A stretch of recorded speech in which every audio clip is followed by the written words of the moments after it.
Ano ba yan? Normal yung may ganyang eksena sa bahay. May mga kanya-kanya kaming ginagawa.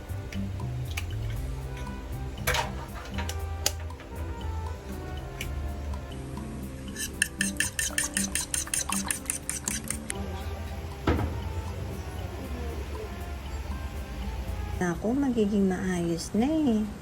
Kakain na lang sana kami.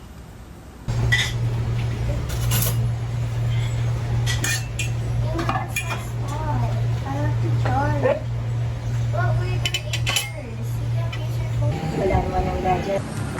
Ano ba yan? Nasira mo na? No, it just fell. Ano ba yan? Tuluyan ng nasira. Akala ko. Kala kuya yata in or mix sa inyo.